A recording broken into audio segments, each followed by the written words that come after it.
So, what are these? Is it an old junk hanging around, sitting on shelves for years? That's possibly what I was thinking until I cleaned it up a bit and started to use it. These are my grandfather's vintage saws. He would have got them back in the 20s. He used them to build houses and barns right up into the 60s. And they've been kind of put away and ignored ever since. So today I'm going to try and salvage a piece of figured wood out of a piece of firewood that I found, and we'll see how hard this is. I have no idea. I've never actually tried to do it before, and well, we're going to see. That one that's waving back and forth is a ripping saw, so that's what we're going to do, rip a plank out of a chunk of firewood. So maybe use it to make some knife handles or something. So follow along and see how it goes. Well, hey there, this is Mark Fournier coming at you from my new channel, Celtic Craft BC. I also have a Minecraft channel, Celtic Craft MC, but I'll probably be spending a lot more time on this channel now, putting Minecraft on the back burner, just getting way more active and more out in the outdoors where I used to hang out, less sitting in front of the computer. One thing, I was going through the wood pile today, and I heat with wood, and I throw a lot of wood in the furnace over the winter, and sometimes I look, I feel a little bit bad about some of this wood I'm burning, like a highly figured maple and stuff like that. So today I had a little look in the wood pile, and I found a bit of crotch grain in a piece of wood, split wood, and I thought I'd just bring it into the garage and plane it flat and see what it actually looked like. So this is what I found. So you can see there's some very nice grain in here. I oiled it, I planed it flat, sanded it, oiled it, and the grain in this thing is really quite exceptional. So I'm going to try and salvage this piece, so maybe I'll use it for some knife handles or something like that. But it's a beautiful piece of wood, and seems like a bit of a waste to throw it in the furnace.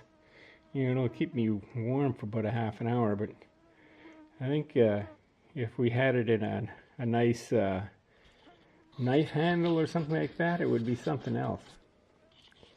I'm just going to try and focus this a little better.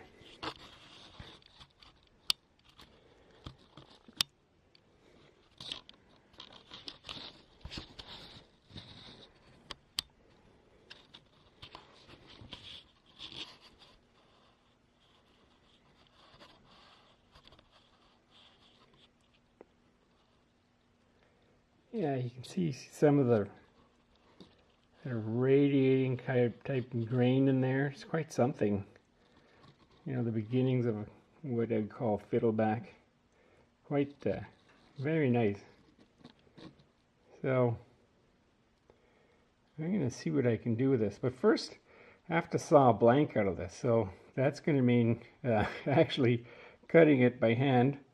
And luckily I still have my grandfather's old hand saws, and they're still sharp, which is quite amazing. So let's see what we can do here. So I just got to turn this piece of wood sideways, and I already started a kerf on it. Now half the problem is trying to get this thing to not wiggle around, so I'm try and crib it in here.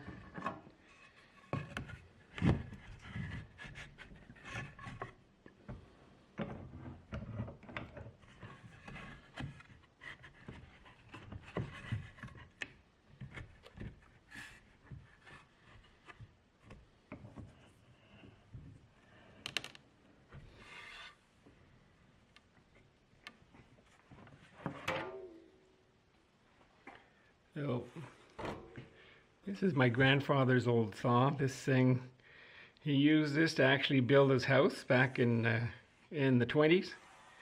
And he was a farmer, but of course in those days, being a farmer meant you were a carpenter, you were everything. You're a doctor, you know, you're a politician, you name it. So I'm gonna just work away at this.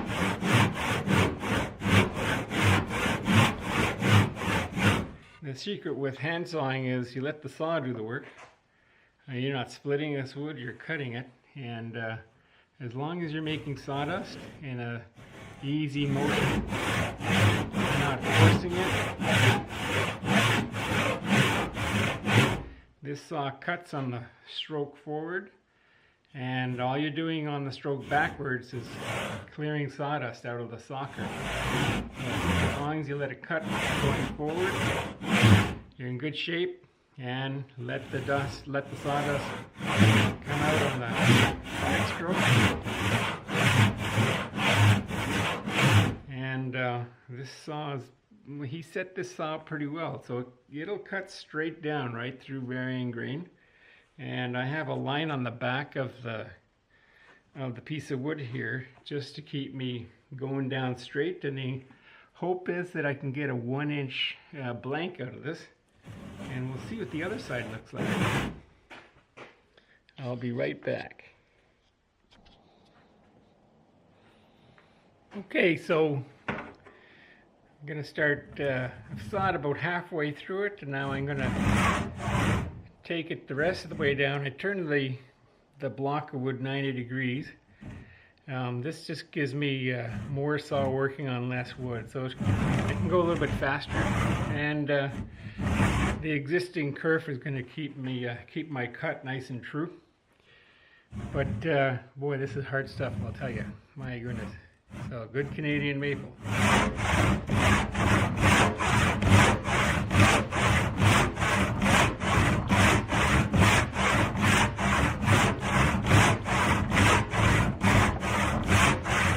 Cut down the back end. Again, the less wood I'm actually attacking with this saw, this is very hard wood, the more cutting I seem to be able to do. So here we go.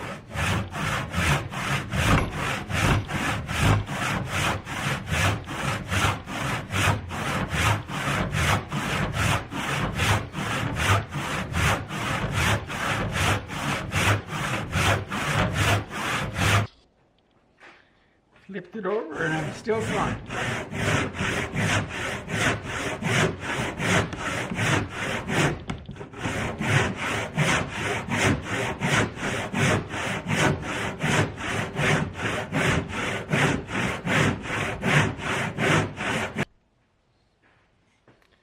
Well, I finally got the piece sawed. I squared up this side here and this side here on the table saw. And went at this with a couple of planers and a draw knife, and you can see a crack here that sort of came up out of nowhere. So I guess, you know, the wood still has a lot of internal stresses in it, even though it's been drying for a couple of years. But I'm gonna try and put some more oil on this anyways, just to get an idea of, you know, what I would have thrown in the furnace. For sure, this section in here I can make some knife handles out of. In this section here as well, there's room for getting a knife handle out of this thing for sure. But I'm just going to oil it and see how it comes up.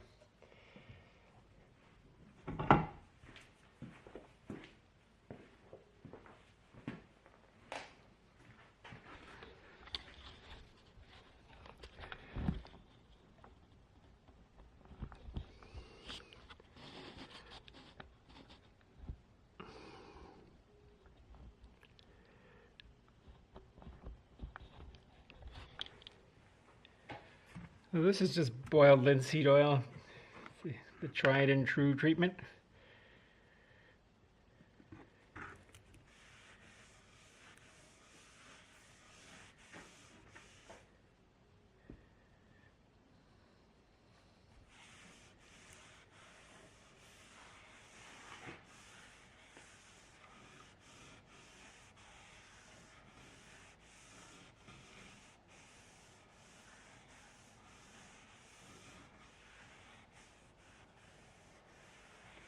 Yeah, there's some nice grain in there.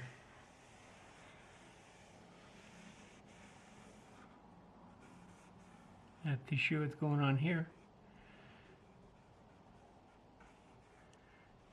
You see, I got a little aggressive with the plain places. Patience is a virtue.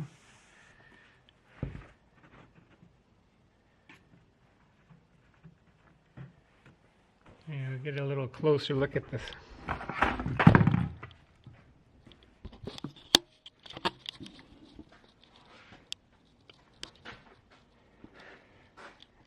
Get the reflection off.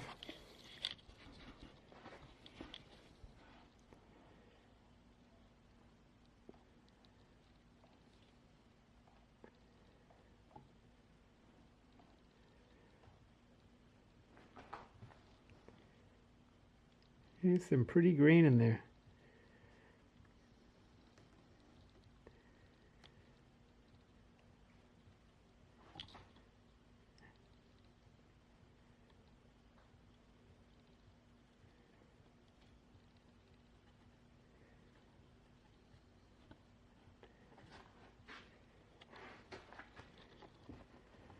Oh yeah, you can see it here.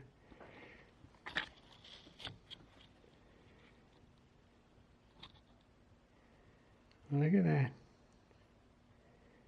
That's something else.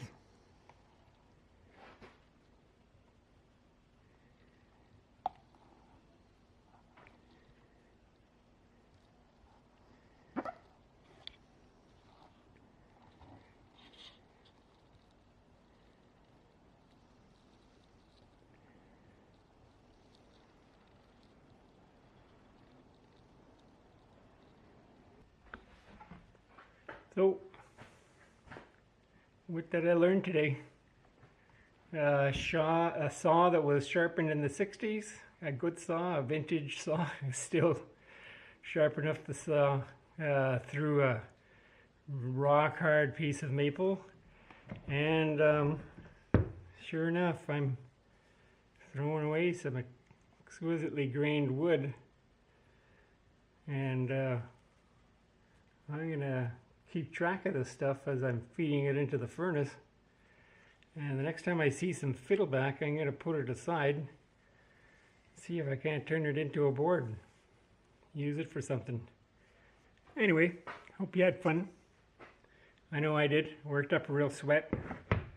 I can't imagine people actually building entire houses and barns using hand tools, but it's a good experience. Check out your basement. You might have received some real gifts that are just sitting there,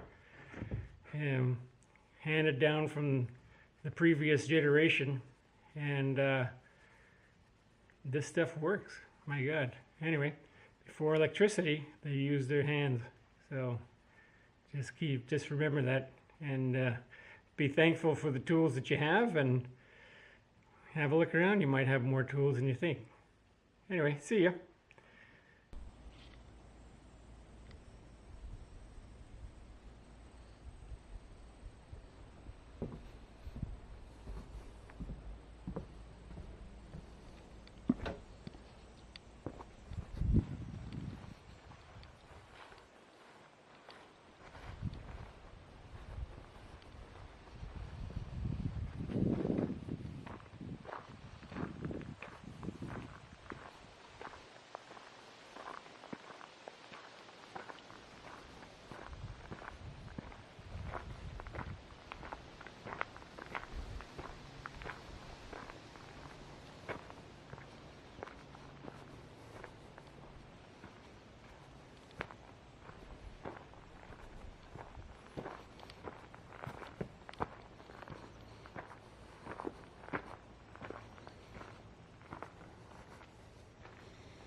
Well, hey there, I'm back. Last night after getting this piece of wood, nicely figured wood. Thought that's pretty cool. It's still subtle and had a kind of a check mark here coming through it.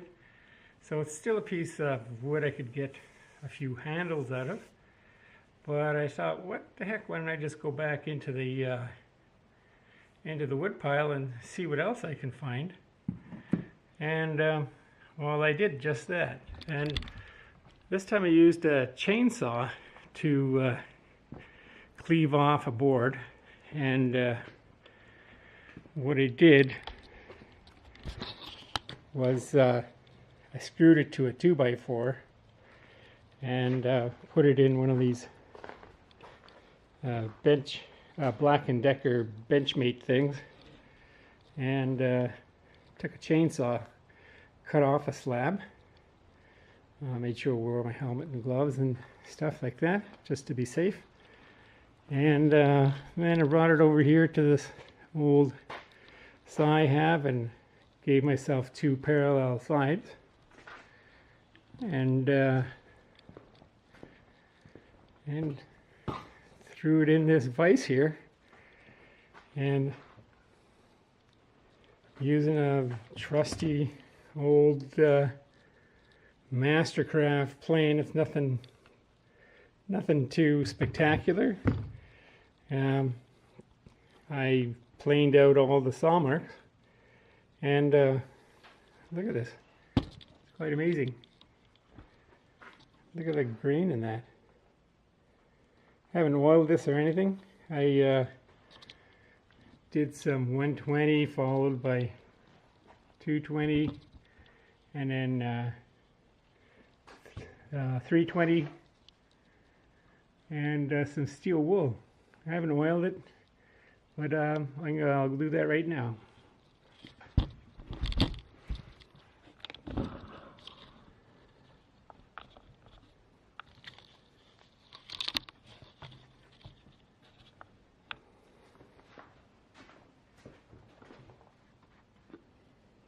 I keep these rags outside because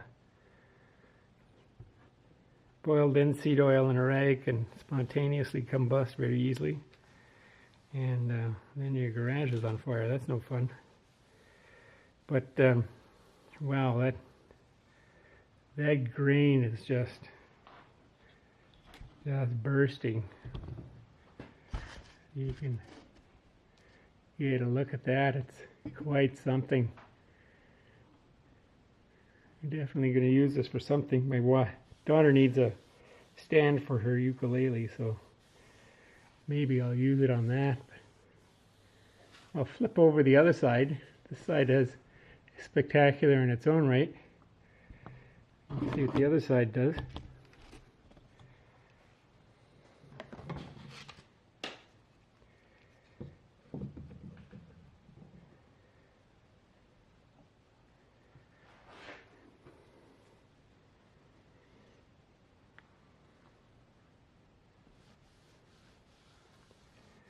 And wow, it's pretty amazing as well.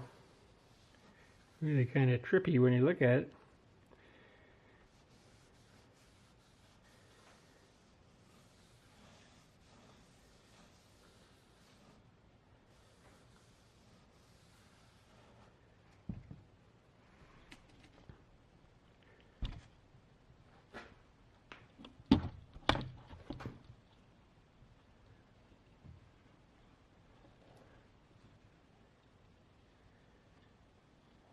That's something else. It's a little more sort of varied, but the flame on the other side is just crazy. So definitely going to use this piece. Maybe a ukulele stand or something, unless I find a better piece. But I can't believe what I've been throwing in the furnace all these years. You know, it's nice dense maple trees I cut myself, and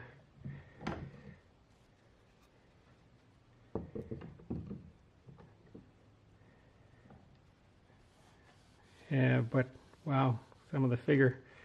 I'm thinking now I might go back and dig out some stumps. We see on the internet ads for blanks for knife handles, and they're like 30, 40 bucks each. They are, you know, stabilized and highly figured as well, but I don't think I need to spend that kind of money for something that's 5 inches long and half an inch thick and an inch wide. So that's what I've discovered in my wood pile. Definitely going to be looking at every piece I throw in the furnace from now on. And I know I've thrown in chunks of bird's eye and fiddleback and you name it, it's all gone in the furnace to keep me warm, which is good. But, you know, there could have been another use for it as well. So I just thought I'd show that to you. And when I do get a finished product from it, I'll show you. Thanks for watching.